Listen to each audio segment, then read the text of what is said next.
37.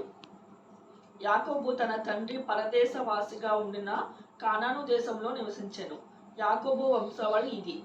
యోసేపు 10 వాడే తన సహోదరులతో కూడా మందను మేపుచుండెను. అతడు చిన్నవాడై తన తండ్రి భార్యలైన బిల్హా కుమారుల యొద్దకు జిల్ఫా కుమారుల యొద్ద నుండెను. అప్పుడు యోసేపు వారి చెడుతనమును గూర్చిన సమాధానము వారి తండ్రి యొద్దకు తెచ్చుచుండువాడు.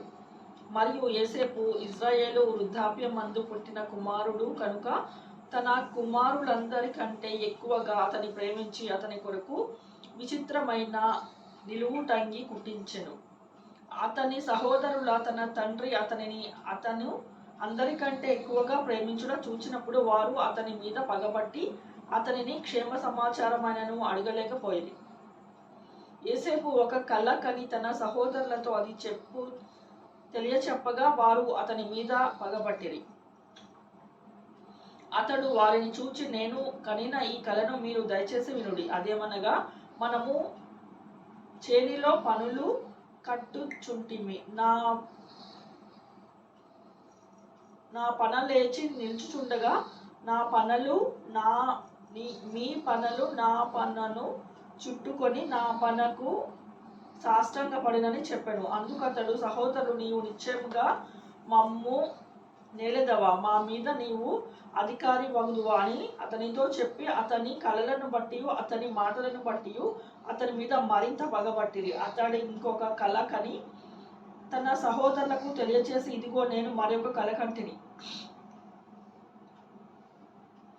ఇందులో సూర్యచంద్రులు 11 నక్షత్రములు నాకు సాష్టాంగపడినని చెప్పాను. అతడు తన తండ్రితో కూడా తన సహోదరులతోనూ అది తెలియచెప్పునప్పుడు అతని తండ్రి అతనితో, నీవు కనిన ఈ కల ఏమిటి? నేను నీ తల్లియు నీ సహోదరులు నిశ్చయంగా నీకు సాష్టాంగపడుదమా అని అతని గద్దించెను. అతని సహోదరులు అతని యందు అసూయపడిరి. అయితే అతడి తండ్రి ఆ మాట జ్ఞాపకముంచుకొనెను.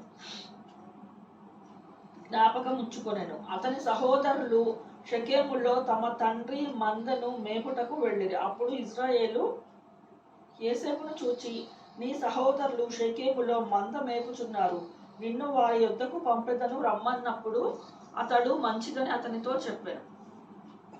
అప్పుడు అతను, నీవు వెళ్ళి నీ సహోదరుల క్షేమము మంద క్షేమమును తెలుసుకొని నాకు వర్తమానము తెమ్మని అతనితో చెప్పి హెబ్రోను లోయలో నుండి అతని పంపెను. అతడు షెకెమునకు వచ్చెను. అతడు పొలంలో అటు ఇటు తిరుగుచుండగా ఒక మనుషుడు అతని చూచి, నీవేమి వెదుకుచున్నావని అడిగాను. అందుకు అతడు, నా సహోదరులను వెతుకుచున్నాను, వారు ఎక్కడ మందలో మేపుచున్నారో అది దయచేసి నాకు తెలుపమని అడిగాను. అందుకు ఆ మనుషుడు అక్కడ నుండి వారు సాగి వెళ్ళిరి. వారు దోతానుకు వెళ్ళుదమని రండని చెప్పుకొనుట వింటినని చెప్పాను. అప్పుడు యోసేపు తన సహోదరుల కోసము వెళ్ళి దోతానులో వారి కనుక్కొనెను. అతడు దగ్గరికి రాకముందు వారు దూరము నుండి అతని చూచి అతని చంపుటకు దురాలోచన చేసిరి.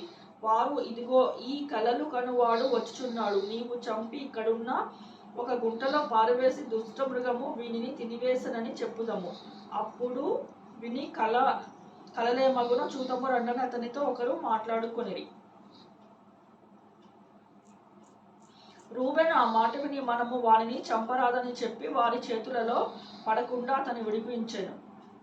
ఎట్లనగా, రూబేను అతని తండ్రికి అతని అప్పగించుటకే వారి చేతులలో పడకుండా అతన్ని విడిపించదలచి రక్తము చిందింపకుడి, అతనికి హానియము చేయక అడవిలో ఉన్న ఈ గుంటలో అతని పడవేయుడని అతనితో చెప్పాను. యోసేపు తన సహోదరుల యొద్దకు వచ్చినప్పుడు యోసేపు అంగీని అతడు తొడుగుకొని ఉండుట ఆ విచిత్రమైన నిలువుటంగి తీసివేసి అతన్ని పట్టుకొని ఆ గుంటలో పడత్రోసిరి.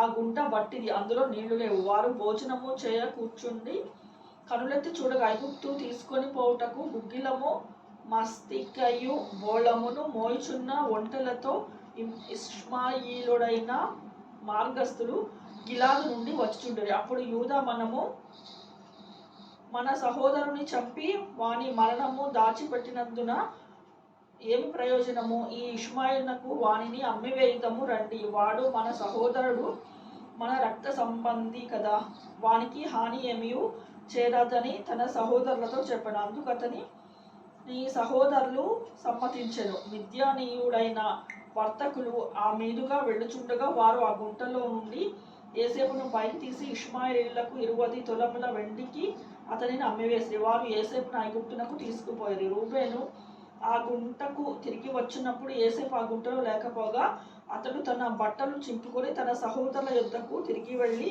చిన్నవాడు లేడే, అయ్యో